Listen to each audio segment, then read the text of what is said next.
Selamat pagi, saya Trendy Pratama, NIM 1974-2010-80. Di sini saya akan menyampaikan kesimpulan tentang tugas hukum lingkungan.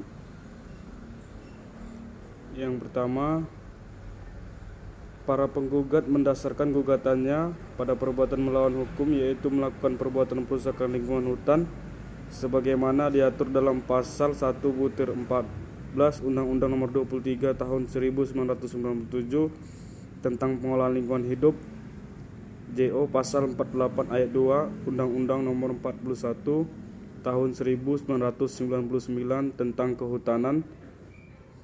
Penggugat menuntut ganti rugi sebesar 50.417.200.000 rupiah. Yang kedua, berikan kritik saudara atas didalilkan unsur kesengajaan.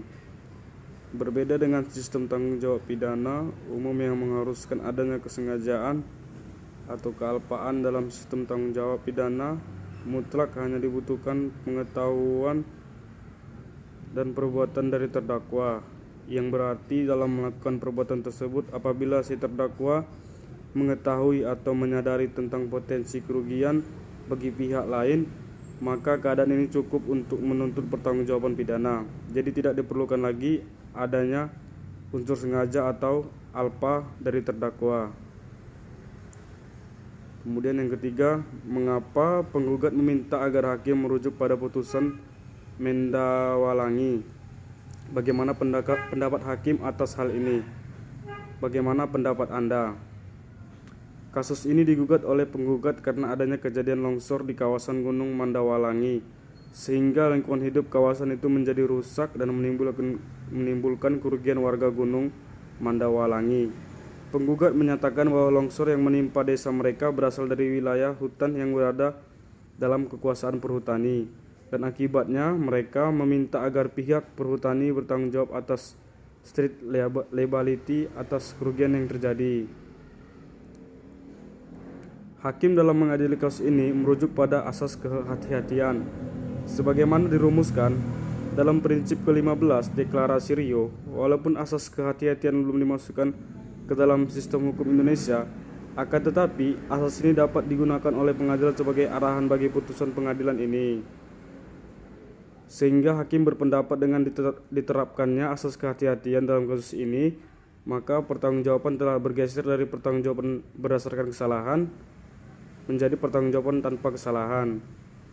Jika menurut saya, putusan hakim kurang tepat, karena dalam kasus Mendawalangi dengan putusan nomor 1794 K PDT 2004 dapat dikategorikan sebagai suatu kejadian yang merupakan bentuk kerusakan lingkungan hidup akibat faktor manusia, karena kejadian ini telah dapat diprediksi sebelum oleh para tergugat. Kemudian yang keempat, berikan kritik Anda terkait penggunaan dan penafsiran doktrin res ipsa loquitur.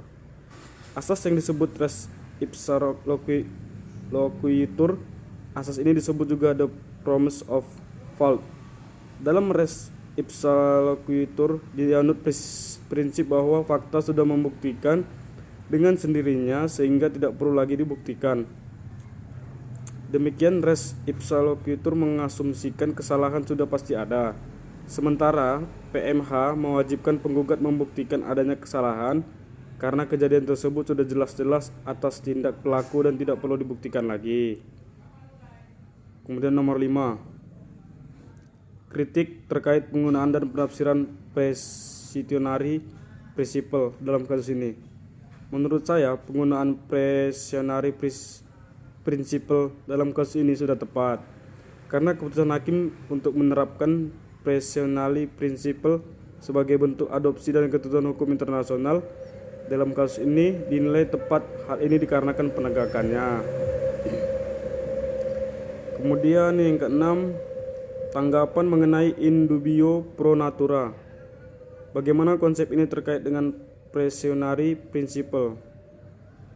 Apakah penerapan asas ini penting karena kerusakan lingkungan hidup akan mengancam hidup dikenal sistem penegakan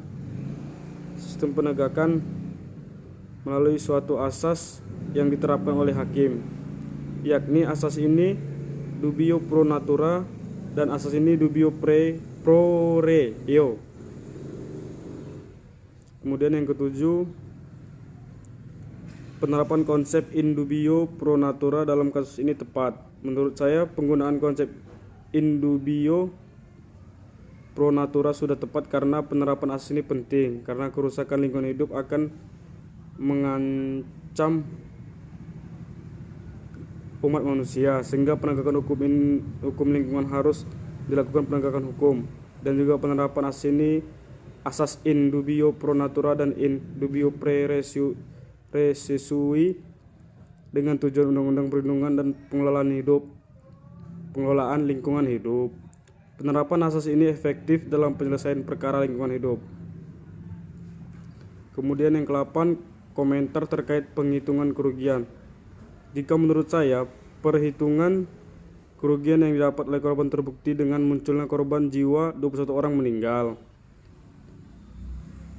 Dalam posita 20 orang meninggal dan 1 tidak. Ditemukan 15 korban luka-luka dan dirawat inap. 15 orang korban luka-luka dan dirawat inap. 165 unit rumah hancur, 67 unit rumah rusak berat, 44 unit rumah rusak ringan, dan 104 rumah terancam. 70 hektar sawah padi dan 30 hektar ladang jagung hancur. Posita dalam gugatan menunjukkan kerugian material sejumlah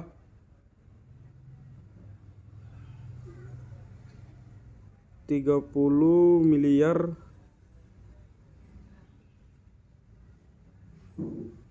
lebih dan kerugian imaterial 20 miliar. Menurut saya perhitungan tersebut sudah memenuhi tanggung jawab pelaku.